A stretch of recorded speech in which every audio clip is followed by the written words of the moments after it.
And yep, I'm back. And we're still in the fifth agreement. We are in the dream of the third intention. And let's begin. I'm Tracy Lene. I would love it if you like, share, and subscribe. This changes your relationship with the rest of the humans. It makes you completely impersonal. You don't need reasons to love someone or not to love someone. You don't even choose to love, because to love is your nature. Love is coming out of you like the light from the sun. All of your nature is coming out of you, just as it is, without expectations. And your love has nothing to do with words in your head. There are no stories. It is an experience that we call communion, which means to have the same frequency, the same vibration as love. This is how you used to be before you learned to speak, because you have evolved from the whole deep hell of the dream of the first attention, into a better dream, the dream of the second intention, until you dream the dream of the third attention, where you know that everything you are seeing, everything you are dreaming is a virtual reality made by light. For thousands of years, people have known that there are three worlds that exist within every human. In almost every philosophy and mythology, we find that people have divided everything into three worlds, but they have called them by different names and have used different symbols to describe them. As we have seen in the artist tradition, which means the Toltec, these three words are known as the dream of the first intention, the dream of the second attention, and the dream of the third attention. In Greece and Egypt, they were known as the underworld, the world, and the upper world. In Christianity, the Christian tradition, they are known as hell, purgatory, and paradise. The concept of the world that we have today is in many ways different than what people understood The concept of the world that we have today is in many ways different than what people understood thousands of years ago. For them, the world was not the planet. The world was everything that we can perceive, everything that we know. That is why it was said that every head is a world, because each of us creates an entire world in our heads. And we live in that world. The majority of humans live in the dream of the first intention and the underworld. Another large part of humanity lives in the dream of the second intention, the world of the warriors. And it is because of this dream that humanity is going in the right direction and evolving the way that it is. We usually believe that the upper world is all about goodness and the underworld is all about fear and evil, but that's not exactly true. All three worlds exist within every human. We carry the underworld within us, just as we carry the upper world within us. In the underworld, a whole infinity exists, and in the upper world, there also exists a whole infinity, and both meet in the world, which is where we live. The way to the underworld becomes a choice, just as the way to the upper world becomes a choice. Every time you choose to do something that is not high and vibratory, you are staying in the underworld. Every time you choose to tell a lie, because it's a choice. Every time you choose to commit treason against your partner. Every time you put alcohol or drugs in your body in excess. And I say excess because people like to drink socially. I'm not a drinker. Every time you do that, every time you make that choice, you are in a low vibratory state. They call alcohol spirits because they understand that it's something that takes a hold of you. They call, shoot, my brain took that thought. It must have wanted me to say it. Anyway, let me just keep speaking because I'm not always right for anybody but Tracy. I'm always right for Tracy, even when I'm not right for Tracy. It's still right.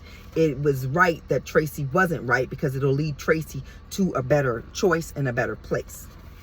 It's all good. That's that saying we say, it's all good. And like it was Nikki Giovanni. Nikki Giovanni said in Ego Tripping, even my errors are correct. That's what she said. She's so fierce. And it's funny, I used to know this poem by heart. But she's talking in there, and it's just, they call it ego tripping, but she's just really expressing who we are. If you don't know it, go look it up. It's called ego tripping. It starts out, I was born in the Congo. I walked through the Nile and built the Sphinx. I used to know the whole thing, and now it's not coming to me. Anywho, there's a part where she says, I'm so hip, so divine, so ethereal, even my errors are correct. I think that's it, but if it's not, it's close. Anyway, go look it up. In the dream of the masters, we are aware to make a choice is to have power in our hands. We control our whole world, our whole dream by making choices. Everything is a choice. everything. Every morning when I wake up, I have a list of things that I choose for that day, because everything is a choice. You are not a victim unless you're under 12. And if you're under 12, how you find me on YouTube?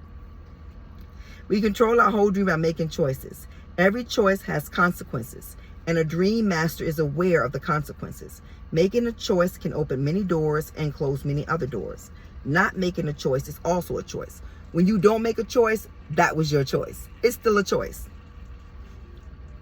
It is a choice we can make. By making choices, we can master the art of dreaming and create the most beautiful life. Anybody can be a great dream artist, but the mastery comes when we have complete control over our dream, which means we recover control of our own attention.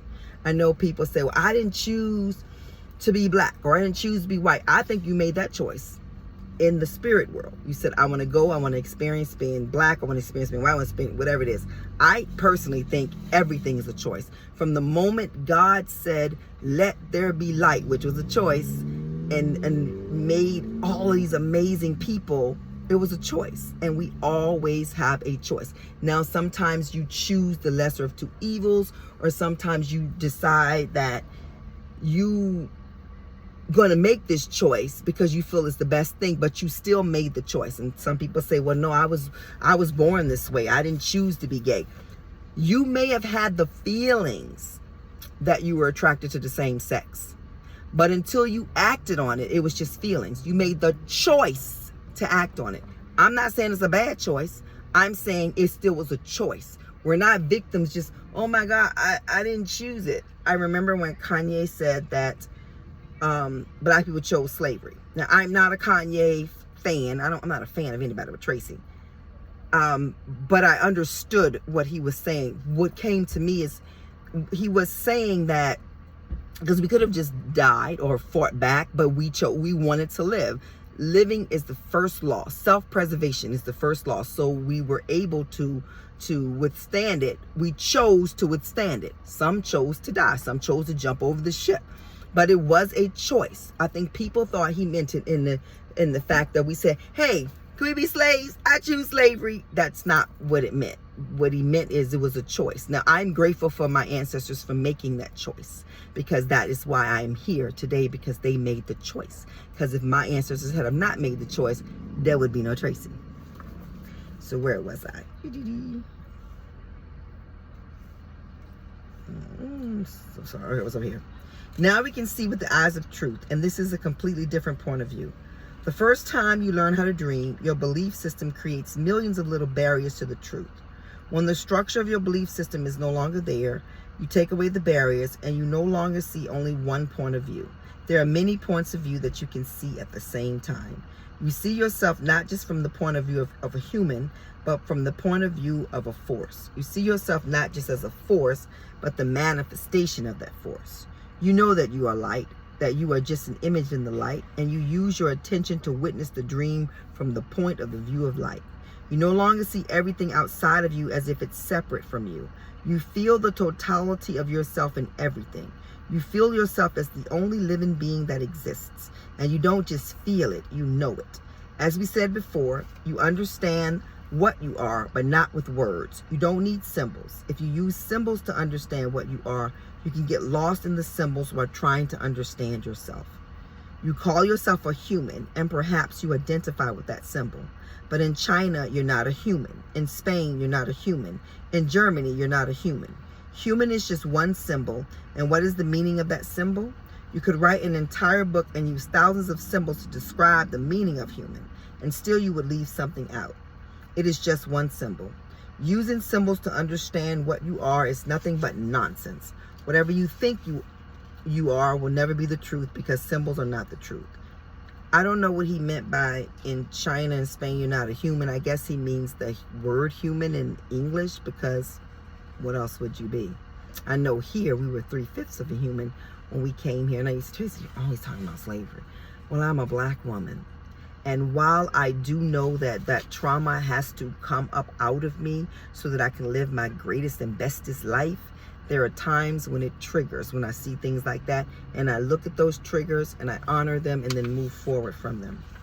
If you say to a cat, hey, you dog, it won't care. It won't answer back. If you say to a person, hey, you dog, that person will surely respond, I'm not a dog, even though women call themselves bitches sometimes. Some people may be offended and others may laugh. It will be tragic for some and comic for others because we're dealing with different points of view. Do animals need to know the symbol for what they are? Well, they don't know and they don't care. They just are. They don't need symbols to justify their existence. They also need somebody to feed them. So they're not on our level. If someone asks me what I am, I can say, I am a human being. I am a man. I am made out of energy. I am made out of matter. I am a father. I am a doctor. I can use symbols to identify what I am, to justify what I am, to try to understand myself. But the symbols don't mean anything really. Yo, guys, I got to tell y'all this while I'm thinking about it. The other morning, I decided that when I wake up and I did all the things I chose, that one of the things I was choosing is to not identify with my body, to not identify with my face or my clothes, but to be a being of light that has to put clothes on and decides to, go out of the house and get in the car, but I was not going to identify with any of that. The weightlessness I felt that morning when I did not identify with what I had on, what car I was driving, I said, I am just a light. I'm just light. That's it.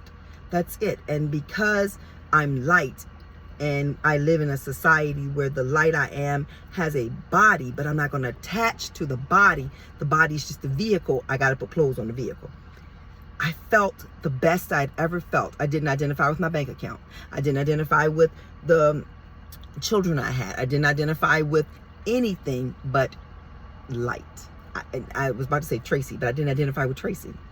When I tell you, it was almost scary how surreal I felt when I didn't identify. I felt light. There was a point that I was at the school and I was walking and the teacher said, oh, I didn't even see you. I promise you. I know it was because I wasn't identifying as a human. I was identifying as just source, as light.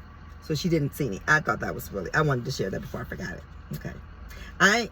The only thing I know is I am alive and you can touch me. I'm dreaming and I'm aware that I'm dreaming. Aside from that, nothing else is important because everything else is just a story. Symbols will never tell me what I am or where I came from. It's not important because I am going back there anyway. That's why one of my biggest heroes in the cartoon is Popeye the Sailor Man, who says, I am what I am, and that's all that I am. You don't know Popeye, Google it. Many of you may not. He used to go, "Hug-gug-gug-gug-gug-gug," and he had a pipe, and Olive Oyl was his girlfriend. He never married her, though. Olive Oyl was his girlfriend. Oh, Popeye. Popeye the Sailor Man. He ate spinach, which is interesting, because spinach is really full of a lot of the stuff that they say we need. What's the word? It's a word that they say, it's power? No, it's something that the reason why you eat spinach, superfood, is a superfood. But that's not the word I was looking for. That's wisdom. That's complete acceptance, which means complete respect for what I am, because I am truth. Maybe what I say is not truth, but I am truth, and it is the same with you. You're alive. You do exist. That's true. But what are you? The truth is you don't know. You only know what you believe you are. You know what you learned you are. You know what you were told that you are. You know what you pretend to be. You know that you wish to be seen by other people. And for it may be true. But is it really true that you are who you say you are? I don't think so. Whatever you say about yourself is just symbology. And it's completely distorted by your beliefs. And like I told you guys, I'm going to stop at about 15 minutes. And as I build up people listening to me, then perhaps I can go longer. Grateful for the people who already listen. We are in the 5th agreement. The first 4 agreements. What's the first one? Be impeccable with your word. What's the second one? Don't take anything personal. The third one, don't make any assumptions. The fourth one, do your best at everything. And then we have this 5th one, which is be skeptical, but learn to listen. And I don't quite understand it yet. Hopefully by the time we finish this book, it's going to explain it more, because right now it seems to contradict all of the other 4, but he says it doesn't. So we're going to keep on reading until we find it. And then next week, we're going to start another book Monday through Friday for about 10 to 15 minutes. I will read an excerpt from books, the same book that week, and talk about it a little bit. I would love it if you would like the channel, if you haven't already. If you would subscribe, I would love that as well. And if you would share it, that would make me feel good too. I am Tracy Lene, and I do love you. Bye.